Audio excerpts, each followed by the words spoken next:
สวัสดีครับพี่ตุ้ยติดมันผมชื่อเชานะครับเรื่องที่ผมจะเล่าต่อจากนี้เป็นเรื่องที่ผมได้ฟังมาจากยายของผมเองซึ่งตอนนี้แกก็อายุมากแล้วและเป็นผู้ป่วยติดเตียงผมเองก็ได้ฟังเรื่องนี้ก่อนที่ยายจะพูดไม่รู้เรื่องครับย้อนกลับไปเมื่อประมาณ 4-5 ปีก่อนที่ผมได้มีโอกาสกลับไปที่บ้านเกิดในช่วงเทศกาล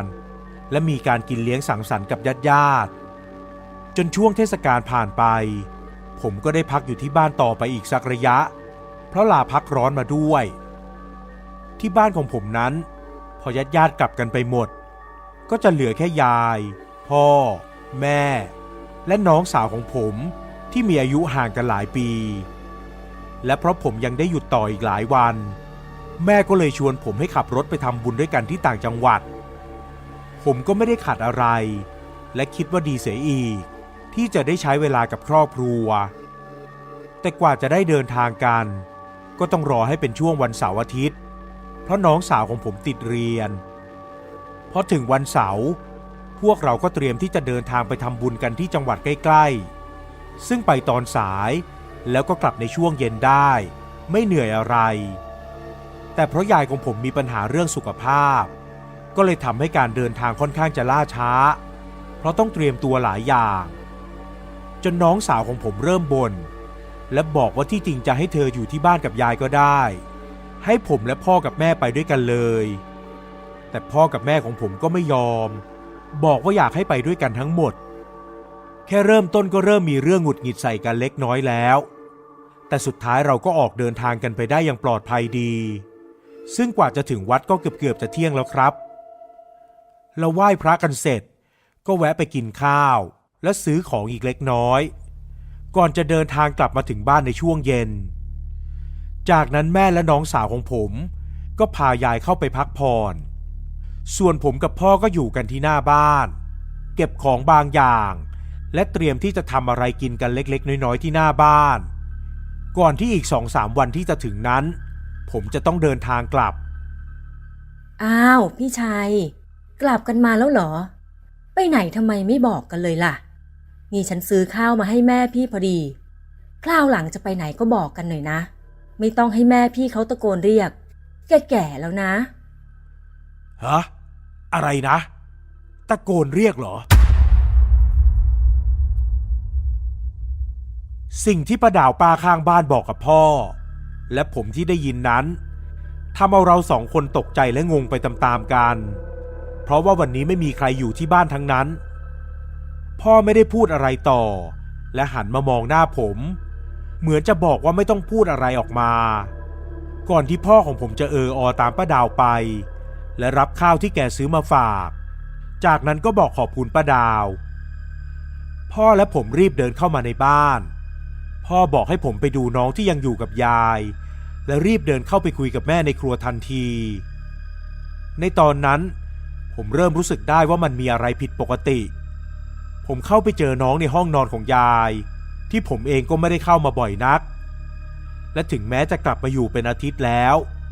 แต่นี่จะเรียกว่าเป็นครั้งแรกที่ผมเข้ามาในห้องของยายในรอบหลาย10 ปีก็ว่าได้ครับมันเป็นห้องเก่าๆมีแต่ของใช้โบราณแต่ก็สะอาดสะอ้านและในตอนนี้ยายก็กำลังจะเข้านอนแล้วน้องสาวของผมถามว่ามีอะไรหรือเปล่าเพราะไม่เคยเห็นเข้ามาดูยายเลยผมเองก็รู้สึกผิดกับคำพูดของน้องอยู่เหมือนกันเลยบอกกับน้องว่าถ้ามีอะไรต้องทำเดี๋ยวผมจะช่วยทำเองผ่านไปเกือบครึ่งชั่วโมงแม่ก็เดินมาที่ห้องยายซึ่งผมกับน้องกำลังช่วยกันนวดให้ยายอยู่ชามเชายายหลับหรือยังลูกน่าจะหลับแล้วนะครับแม่งั้น2 คนออกมาหาแม่กับพ่อที่หน้าบ้านหน่อยนะพูดจบแม่ก็เดินออกไปน้องสาวของผมก็เดินออกจากห้องไปก่อนผมเองที่กำลังจะลุกออกไปแต่ก็ต้องตกใจที่จู่ๆยายก็คว้าแขนของผมเอาไว้ท่าทางของยายเหมือนมีอะไรบางอย่างอยากจะบอกกับผมครับผมเลยขยับตัวเข้าไปใกล้ๆกิ่งก่องไก่ถึงเสียงของยายจะเบามากแต่ผมก็ได้ยินเป็นคำว่ากิ่งก่องไก่ ซึ่งผมก็ไม่รู้เหมือนกันว่ามันหมายถึงอะไรพอยายพูดจบก็ปล่อยแขนที่จับผมไว้แน่นจนเห็นเป็นรอยเล็บที่เนื้อก่อนจะปิดตานอนหลับต่อผมเลยเดินออกมาจากห้องนั้นพอมาถึงหน้าบ้านก็ไม่เจอใคร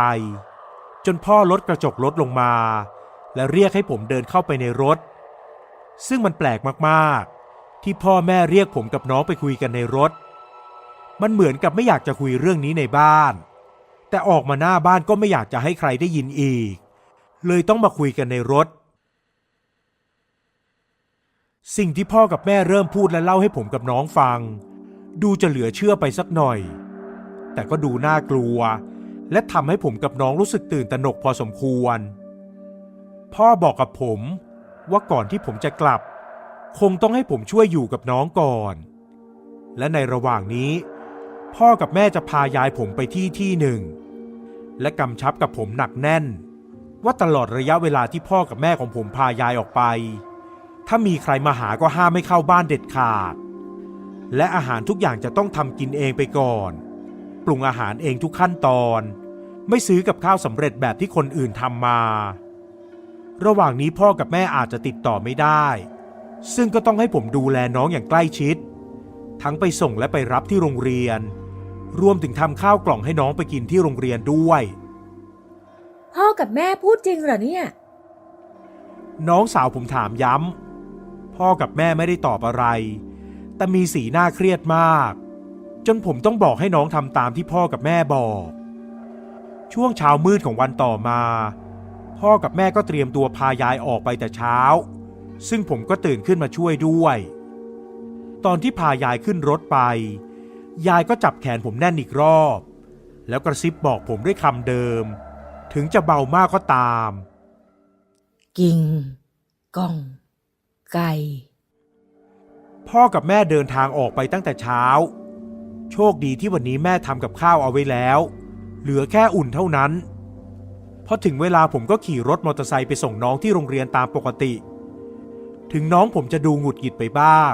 แต่ก็ยอมฟังแต่โดยดีและหลังจากกลับมาถึงบ้านแม่ก็โทรมาเช็คว่าผมจัดการไปส่งน้องแล้วหรือยังอย่าลืมที่แม่บอกนะชาวห้ามให้ใครเข้าบ้านเด็ดขาดครับแม่ผมที่อยู่บ้านเบื่อๆก็เริ่มจัดของและทำความสะอาดบ้านไปเรื่อยจนได้ยินเสียงคนกำลังจะเปิดประตูเข้ามาผมจึงรีบออกไปดูและร้องห้ามเอาไว้ป้าดาวป้าข้างบ้านที่สนิทกันถือหม้อใบใหญ่ไว้ในมืออีกมือหนึ่งก็พยายามจะเปิดประตูรั้วเข้ามาป้าครับป้ามีอะไรเหรอครับอ๋อป้าเอากับข้าวมาฝากน่ะเห็นว่าพ่อแม่เราไม่อยู่ให้ป้าเข้าไปนะเดี๋ยวป้าจะไปถ่ายกับข้าวลงหม้อให้แล้วเอาหม้อกลับป้ารู้ได้ยังไงครับว่าพ่อกับแม่ผมไม่อยู่ก็ไม่เห็นรถตั้งแต่เช้าแล้วนี่ป้าไม่ต้องเข้ามาหรอกครับที่บ้านผมมีกับข้าวเยอะแล้วขอบคุณมากนะครับพอผมพูดไปอย่างนั้นก็ชัดเจนเลยว่าป้าดาวแกมีท่าทางไม่พอใจแล้วก็เดินกลับไปครับตกบ่ายผมก็ออกไปรอรับน้องพอกลับมาที่บ้านก็ต้องตกใจเพราะหน้าบ้านมีเศษอาหารที่ดูเหมือนเป็นแกงสาดอยู่เต็มรั้วบ้านไปหมดน้องผมก็ตกใจพอสมควรแต่ผมก็บอกว่าไม่มีอะไรและบอกให้น้องเข้าบ้านไปจากนั้นผมก็รีบมาทำความสะอาดรั้วพอค่ำลงผมก็ล็อกประตูบ้านตั้งแต่หัวค่ำส่วนน้องของผมพอกินข้าวเสร็จก็เข้าห้องนอนของตัวเองไปผมก็นั่งดูหนังที่ห้องโถงข้างล่างบ้านจนเผลอหลับไปครับตื่นมาอีกครั้งก็ต้องตกใจเพราะประตูกระจกบ้านที่ล็อกอยู่แต่เปิดม่านไว้ตอนที่ผ้าม่านมันไหวเพราะแรงของพัดลมผมก็เห็นว่ามีใครบางคนยืนอยู่ผมลุกขึ้นไปจะรูดม่านก็เห็นว่าเป็นพ่อกับแม่จึงรู้สึกโล่งใจแต่พอกำลังจะเอื้อมมือไปเปิดประตูเสียงของน้องสาวก็ร้องห้ามไว้อย่าเปิดนะพี่เชาผมหันไปตามเสียงของน้องก่อนจะหันกลับไปที่ประตูกระจกและพ่อกับแม่ที่ตอนแรกดูเหมือนจะปกติตอนนี้กลายเป็นคนหน้าตาน่ากลัวแลบลิ้นยาวออกมาเลียกระจก และทำท่าจะพุ่งเข้ามาหาผม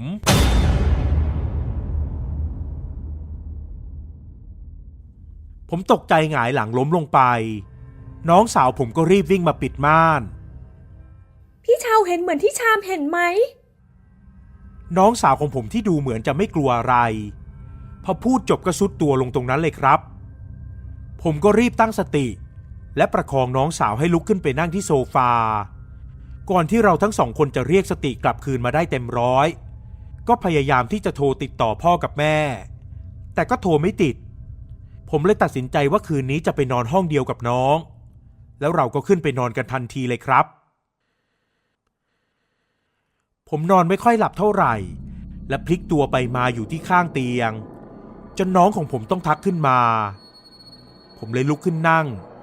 น้องของผมก็ลุกขึ้นมานั่งเหมือนกันก่อนที่เสียงบางอย่างจะดังขึ้นที่ด้านนอกประตูบ้านชามเชาเปิดประตูให้พ่อกับแม่หน่อยสิลูก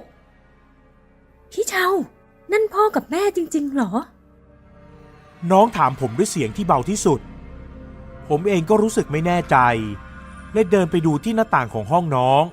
ที่พอจะมองเห็นบริเวณหน้าบ้านได้ถึงจะเห็นไม่ชัดและไม่ครบบริเวณแต่มันก็ทำให้ผมพอจะเดาได้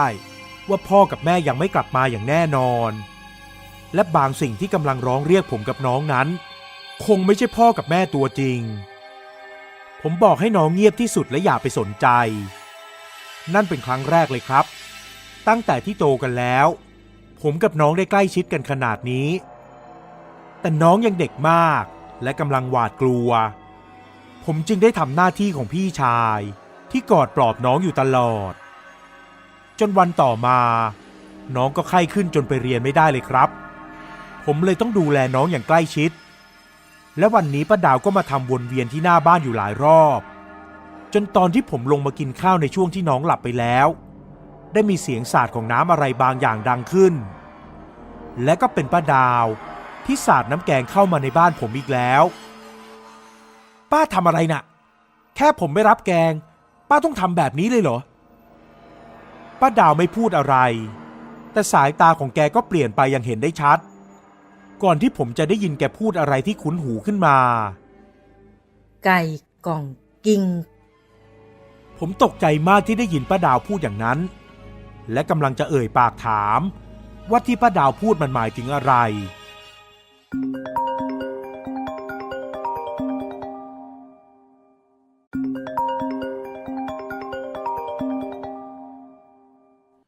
แล้วแม่ก็โทรมาหาผมครับถามว่าที่บ้านเป็นยังไงบ้างผมเลยเล่าเรื่องทุกอย่างให้ฟังดูท่าทางแม่ที่ได้ฟังเรื่องราวจะตกใจเป็นอย่างมาก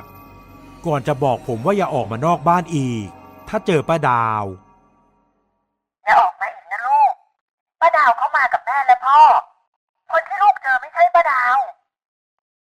ในตอนนั้นนอกจากจะตกใจแล้วผมยังขนลุกขึ้นมาด้วยครับเราคุยกันอีกสักพักแม่ก็วางสายไปผมก็ลองชะเง้อดูที่บ้านของป้าดาวก็เห็นว่าประตูบ้านมันล็อกอยู่จริงๆผมจึงรีบทำความสะอาดและรีบปิดบ้านเงียบเลยครับเกิดมา20กว่าปีจนเกือบจะ30ปีแล้วก็เพิ่งมาเคยเจออะไรแบบนี้จนเวลาผ่านไปวันที่3น้องผมก็มีอาการดีขึ้นแต่ก็งอแงขอหยุดต่ออีกวันผมเองก็ใจอ่อนยอมให้หยุดอีกวันเพราะคิดว่าน่าจะดีที่สุดแต่ถ้าพ่อกับแม่ยังไม่กลับมาวันนี้ผมก็มีความจำเป็นที่จะต้องออกไปซื้ออาหารสดมาตุนไว้เหมือนกันจนช่วงบ่ายที่พ่อกับแม่ป้าดาวและยายกลับมาแม่ครับแล้วป้าดาวไปกับแม่ตอนไหนตอนเช้าที่ออกไปกันยังไม่เห็นไปด้วยกันเลยป้าดาวตามไปทีหลังน่ะแกเอาของตามไปให้แล้วตกลงมันมีอะไรกันแน่ครับชามไข้ขึ้นเลยนะแม่เอาเป็นว่าให้ผ่านคืนนี้ไปก่อนกินข้าวให้เรียบร้อยเอาน้ำเข้าไปด้วยนะคนละขวดแล้วเดี๋ยวแม่จะย่างเนื้อให้กินย่างเนื้อเหรอ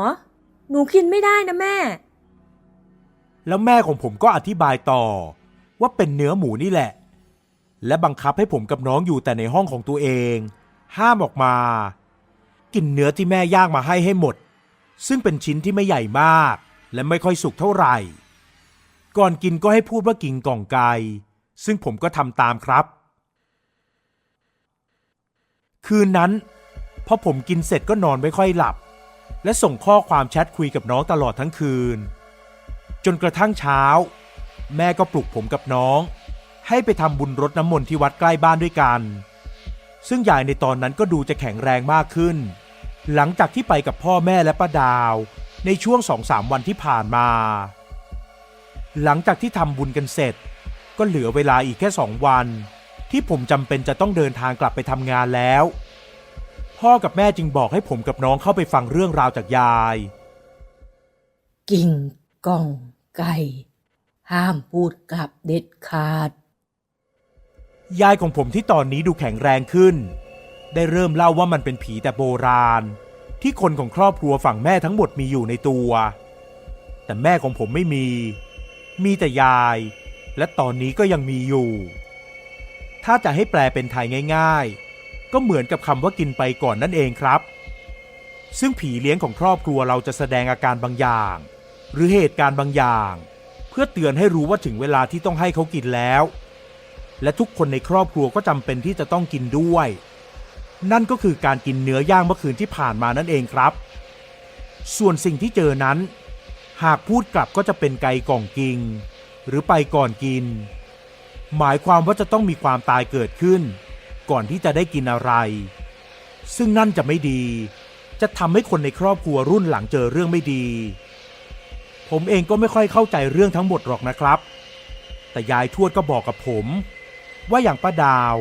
ที่เป็นลูกหลานตระกูลของแกอีกไม่นานก็จะเป็นเหมือนกันและที่ยายทวดของผมอยู่ได้มาเนิ่นนานจนทุกวันนี้ก็เพราะผีที่เลี้ยงยังหาคนสืบต่อไม่ได้ซึ่งพ่อกับแม่ของผมก็กังวลว่าน้องสาวอาจจะต้องสืบต่อแต่ถึงอย่างนั้นผมก็ไม่อยากให้มันเกิดขึ้นในครอบครัวของผมอีกเลยเพราะมันน่ากลัวและคนรุ่นหลังที่เปลี่ยนไปตามยุคสมัยก็จะมีความเข้าใจเกี่ยวกับเรื่องนี้น้อยลงสักวันก็คงจะไม่มีการยอมรับผีเกิดขึ้นทุกวันนี้ผมก็พยายามหาทางแก้ไขอยู่และคิดจะส่งเรื่องนี้เข้ามาเล่าให้ฟังเผื่อว่าจะมีใครให้คำแนะนำกับผมได้บ้างขอบคุณพี่ตุ้ยติดมันด้วยนะครับถ้าเรื่องนี้ได้ถูกนำไปเล่าผมคิดอยู่นานจริงๆว่าจะเล่าให้คนนอกครอบครัวฟังได้อย่างไรขอให้ทุกคนรับฟังอย่างมีสตินะครับและขอบคุณล่วงหน้าสำหรับคนที่ให้คำแนะนำเข้ามาสวัสดีครับ